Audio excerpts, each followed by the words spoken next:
Welcome to Suja's vlog. என்னோட சேனலை first time பார்க்குறவங்க மறக்காமல் லைக் பண்ணுங்கள், ஷேர் பண்ணுங்கள், கமெண்ட் பண்ணுங்கள். சுஜாஸ் விலாக் சேனலை சப்ஸ்கிரைப் பண்ணிவிட்டு பக்கத்தில் இருக்க பெல் பட்டனை ப்ரெஸ் பண்ணுங்கள். அப்போ தான் நான் போகிற வீடியோஸ் நீங்கள் உடனே பார்க்கலாம்.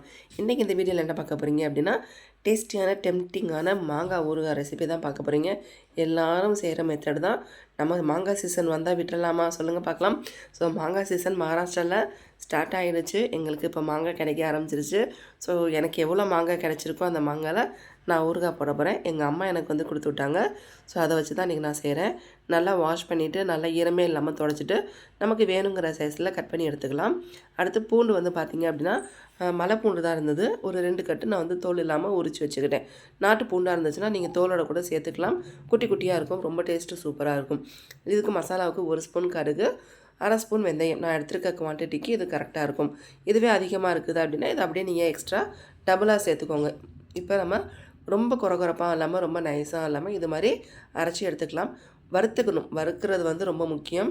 இல்லைன்னா அந்த பச்சை ஸ்மெல் வந்து நமக்கு சாப்பிட்றதுக்கு நல்லா இருக்காது. வெடிப்பு வந்ததுமே ஆற விட்டு அரைச்சிக்கோங்க. இப்போ நம்ம தாளிக்கிறதுக்கெலாம் முன்னாடி டைரெக்டாக என்ன பண்ணணும் அப்படின்னா, நம்ம கட் பண்ணி வச்சுருக்க மாங்காயில் மிளகாய்த்தூள், அரைச்சி வச்சுருக்க அந்த ஊறுகாய் மசாலா, அதுதான் நமக்கு வந்து சீக்ரெட்டான மசாலாவே. மஞ்சத்தூள், அடுத்து உப்பு வந்து பார்த்திங்க அப்படின்னா டேஸ்ட்டுக்கு தகுந்த மாதிரி சேர்த்துக்கலாம்.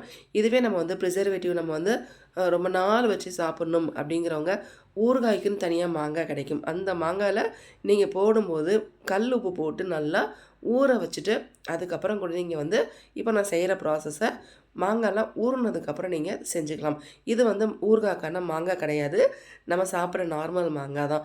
அதனால் நான் வந்து ஊறுகாய் சாப்பிட ஆசை வந்துச்சு அப்படிங்கிறதுனால நான் வந்து இன்ஸ்டண்ட்டாக ஊறுகாய் வந்து செஞ்சு சாப்பிட்றேன். இது வந்து பார்த்திங்க அப்படின்னா நான் எடுத்துருக்கிறதுல ஒரு 2 குழி அளவுக்கு எண்ணெய் இருக்கும்.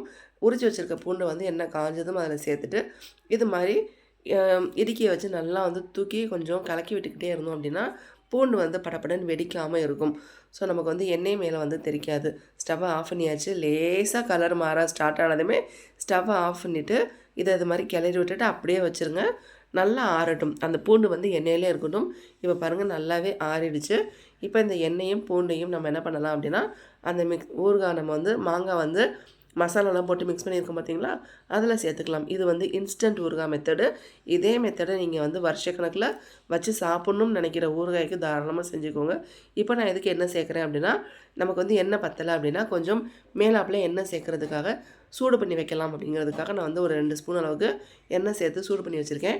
ஸோ எனக்கு வந்து தேவைப்பட்டுச்சு. அதுலேருந்து ஒரு 2 ஸ்பூன் எண்ணெய் எடுத்து நல்லா மிக்ஸ் பண்ணி விட்டுட்டேன். இது வந்து ஒரு 1 மணி நேரம் 2 மணி நேரம் அப்படியே இதில் வச்சுட்டு அதுக்கப்புறம் நம்ம கண்ணாடி பாட்டிலில் ஸ்டோர் பண்ணி வச்சிட்டோம் அப்படின்னா டேஸ்டியான டெம்ப்டிங்கான மாங்காய் ஊறுகாய் இன்ஸ்டண்ட்டாக ரெடி ஆகிடுச்சு. தேங்க்ஸ் ஃபார் வாட்சிங்.